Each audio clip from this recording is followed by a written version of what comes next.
नमस्कार। आज पशुपालन, आयुर्वेद और देवस्थान जैसे विषयों पे चर्चा हो रही थी।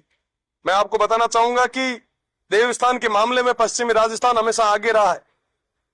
चाहे नाकोड़ा हो, चाहे जसोल हो, चाहे गरीबनाथ जी का मठ हो, चाहे ख्याला मठ हो, कई सारे बड़े बड़े देवस्थान मठों का वो संगम रहा है। मैं आपके माध्यम से सरकार का ध्यान आकर्षित करना चाहूंगा कि किराड़ू जैसे जो देवस्थान है उन्हें डेवलप करना चाहिए। देवका के अंदर जो सूर्य मंदिर है उनको भी डेवलप करना चाहिए और तमाम देवस्थानों को जो छत विछत हो रहे हैं उन्हें हमें डेवलप करने के लिए विशेष प्रयास करना चाहिए।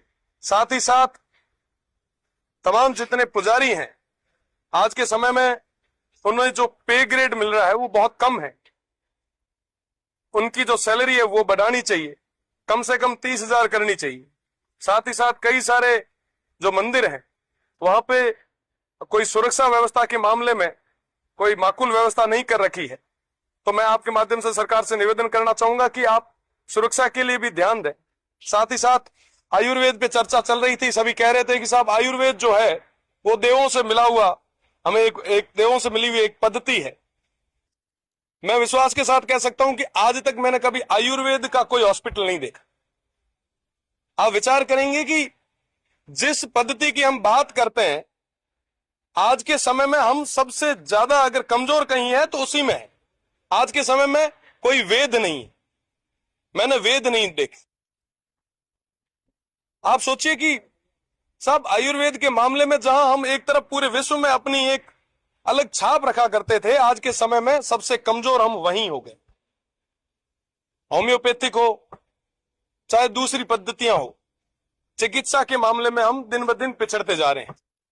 पशुधन की अगर मैं बात करूं तो आधे से ज्यादा मेरे क्षेत्र में जो सीटें हैं वो खाली पड़ी है। हम एक तरफ बात कर रहे हैं कि साहब पशुधन को बढ़ाएंगे। साहब आपके पास रख रखाव का कोई मामला नहीं है। पिछली गवर्नमेंट ने तो कुछ किया नहीं जिसकी बदौलत ये स्थितियां उनकी बनी है। हमें मिलकर सामूहिक प्रयास के साथ में एक परिवर्तन लाना होगा। आज के समय में अगर मैं वेस्टर्न राजस्थान की बात करूं, पशुधन के मामले में बात करूं तो पहले के समय में गोचर छोड़ा करते थे। पुराने समय में गायों के विचरण के लिए एक अलग जगह छोड़ा करते थे। आज वो ओरण और गोचर पूरी तरीके से खत्म हो चुके हैं। हमें उसकी भी चिंता करनी पड़ी। हमें गोधन को बचाने के लिए, उन नस्लों के संरक्षण के लिए हमें मिलकर प्रयास करने पड़ेंगे। आज थार पारकर जैसी नस्लें वो दिन ब दिन गायब होती जा रही है।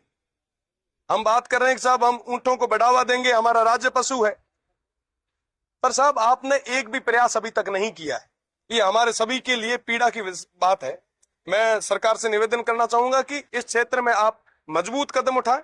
साथ ही साथ ओरण गोचर की जो बात मैं कर रहा था, पश्चिमी राजस्थान में सबसे ज्यादा है। आज के समय में मल्टीनेशनल कंपनियों की नजर उस ओरण और गोचर पे है।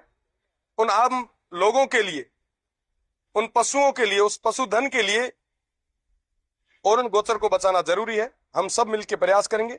मुझे लगता है कि आने वाले रिवाइज बजट में इन तमाम मुद्दों पे वापस एक बार चर्चा की जाएगी, एक विशेष पैकेज दिया जाएगा। साथ ही साथ मैं मीडिया बंधुओं के माध्यम से प्रदेश की सरकार का ध्यान इस और भी आकर्षण करना चाहूंगा कि बिजली का संकट बहुत बड़ा है। आज के समय में पूरा प्रदेश बिजली के संकट से जूझ रहा है। वेस्टर्न राजस्थान और साथ ही साथ मेरा बाड़मेर, मेरा सिव आज के समय में उस अंधेरे में है।